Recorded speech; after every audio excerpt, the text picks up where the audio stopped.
Weddings are a time of celebration and union between two families. This important event is marked by many rituals and cultural customs. The variation of religious beliefs, culture, and history has generated very different traditions around the rite of marriage. As for the wedding night and the consummation of the marriage specifically, the practices of many African nations and tribes would be considered truly strange in the West.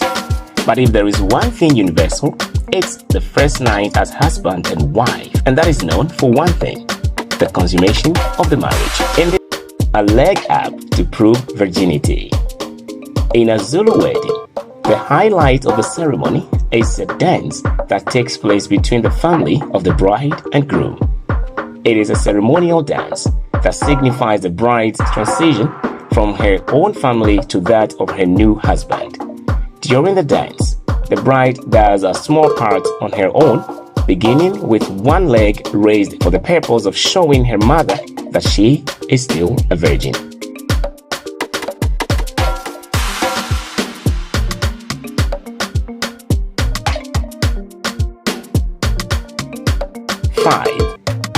A hidden helper under the bed. In Swahili culture, arranged marriages are the norm, and usually the bride and groom have not seen each other before they are married. A woman, usually an older relative who has participated in the bride's training in how to be a good wife and who is called a marriage teacher or mentor, sleeps under the bed while the newlyweds consummate the marriage. This is done to ensure that the bride does not resist the consummation. In this way, there is a witness to the consummation, and he shows a piece of the bedclothes to show the rest of the women the blood of the virgin. Finally, the newlyweds remain isolated and alone for 7 days. How ironic.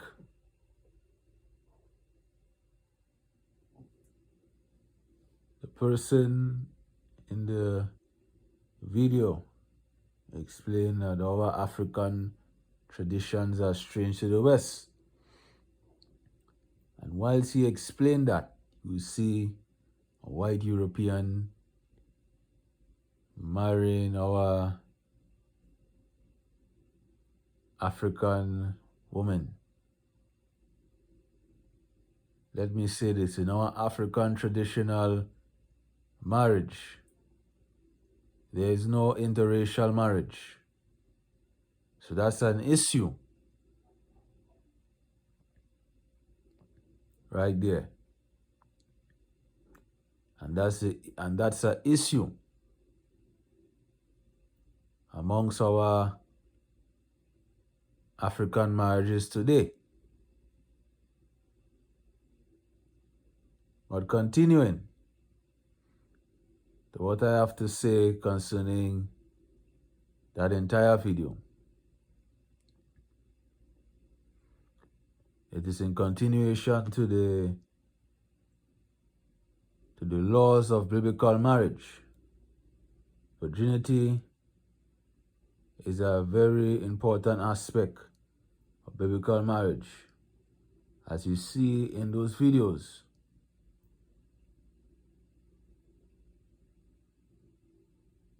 How important virginity is, especially in marriage consummation. You see that there is a bed chamber prepared for both the man and woman to lay with each other, so that it will determine the marriage.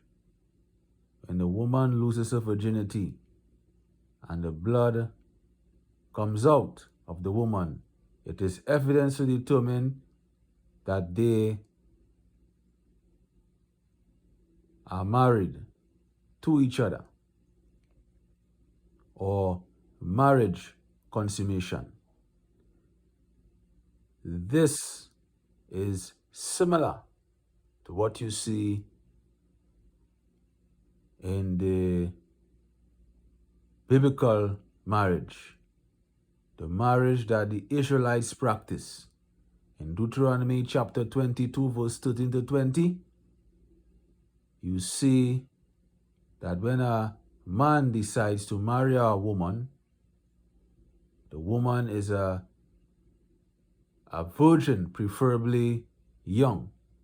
He marries this young virgin, and when he marries this young virgin, he takes her virginity, and the blood that comes out of that woman will be evidence that both of them are married.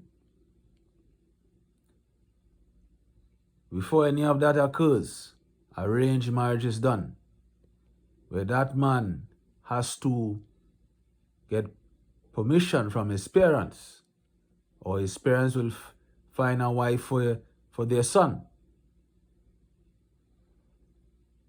And when they do so, the parents will investigate that man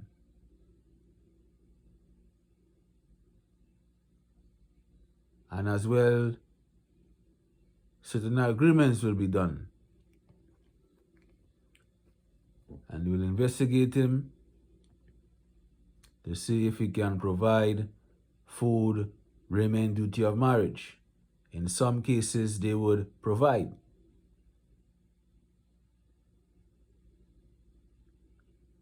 And then an exchange of bride price is done. Just as you see in Genesis 24, when Abraham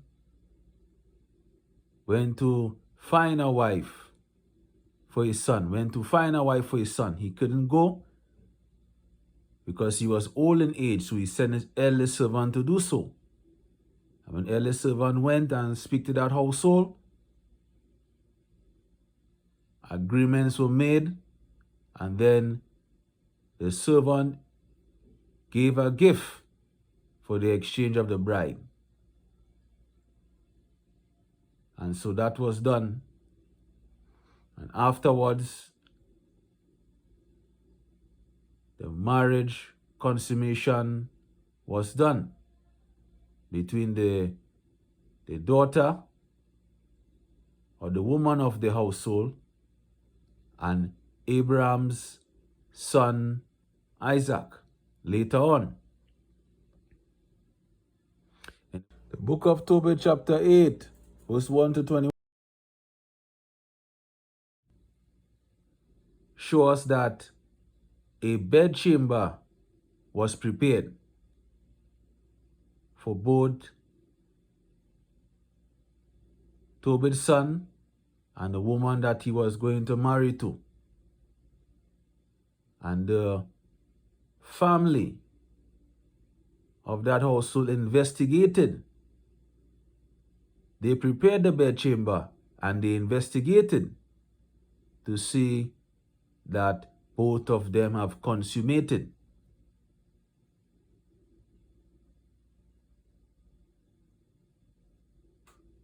In that Deuteronomy 22, verse 13 to 20 shows that if after a man marries a woman and the virginity is not found, the blood on the cloth that gives evidence to marriage is not found, that woman will be put to death instantly. She would be put to death instantly before the elders of the city.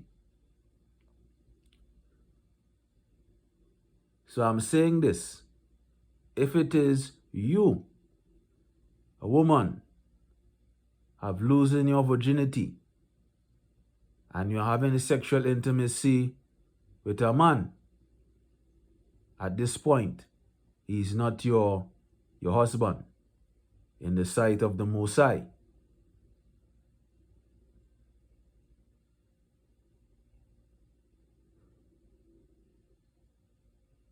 For these are the laws of biblical marriage.